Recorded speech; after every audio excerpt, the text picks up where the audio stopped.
여러분 안녕하십니까? NBS 투데이입니다. 농촌 외국인 계절 근로자의 무단 이탈이 해마다 크게 늘고 있는 것으로 조사됐습니다. 지자체에 따라선 계절 근로자 도입 규모가 큰데도 이탈자가 단 한 명도 없는 곳이 있어 눈길을 끄는데요.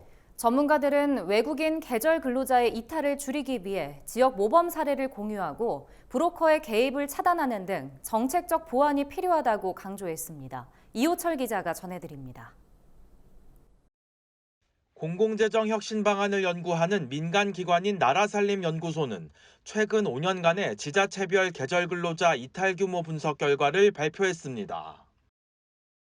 연구소에 따르면 2017년 전국적으로 도입된 외국인 계절 근로자 프로그램은 규모가 확대되며 이탈자도 크게 늘어나는 양상을 보이고 있습니다. 실제로 계절 근로자 이탈자 수는 2017년 18명에서 2022년 1,151명으로 급증했습니다. 같은 기간 이탈률도 1.7%에서 9.6%로 늘었습니다. 10명 가운데 1명은 약속한 근로기간을 채우지 않고 종적을 감춰버린다는 겁니다.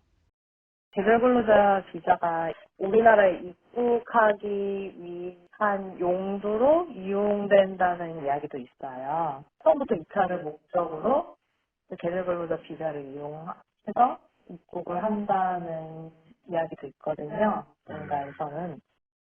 지방자치단체별 이탈 규모는 제각각인 것으로 나타났습니다. 강원 양구군은 코로나19로 외국인 근로자가 입국하지 못했던 2020년을 제외하곤 매년 계절 근로자 이탈이 발생했습니다. 인제군의 경우 2022년 계절 근로 이탈자 수가 300명에 달했고 같은 해 평창군은 121명이 이탈한 것으로 나타났습니다. 반면 충북 괴산군은 계절 근로자 도입 규모가 2018년 123명, 2019년 160명에 달했는데도 이탈률은 0%를 기록했습니다. 강원 홍천군 역시 2022년에 계절 근로자를 548명이나 도입했지만 이탈자는 단 한 명도 없었습니다. 홍천군 사례에서 보면 홍천군은 사실 계절 근로자 규모가 큰데 이탈자가 없어요. 보면 홍천군 같은 경우에는 실시간 모니터링 시스템도 하고 공무원들이 이제 농가에 자주 방문해서 계절 근로자 고충이나 갈등을 중재하거든요. 나라살림연구소는 국내 계절 근로자 정책은 다른 나라에 비해 많은 권한과 책임을 지방자치단체에 위임하고 있다며 이런 환경에서 계절 근로자 정책 효과는 지자체의 행정 역량과 단체장의 관심도에 따라 다르게 나타난다고 지적했습니다.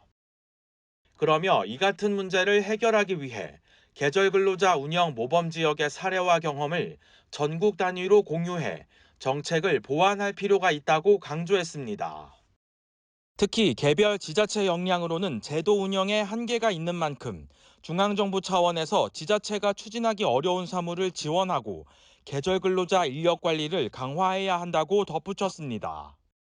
사실은 지자체에만 너무 그 계절 근로자의 체류 관리나 전반적인 정책 운영이 맡겨져 있는데 이게 지자체 역량으로 안 되는 부분도 있거든요. 이탈 문제 같은 경우에는. 그래서 사실 이런 건 개별 지자체가 할 수 없는 일들이라서 이제 정부 차원에서 실태 조사도 하고 좀 대책이 있어야겠죠. 만성적인 농촌 인력난 속에서 외국인 계절 근로자들의 역할은 해마다 중요성을 더해가고 있습니다. 농가들의 적기 영농 활동 지원을 위해서라도 정부와 지자체의 신속한 대응이 필요해 보입니다. MBS 이호철입니다.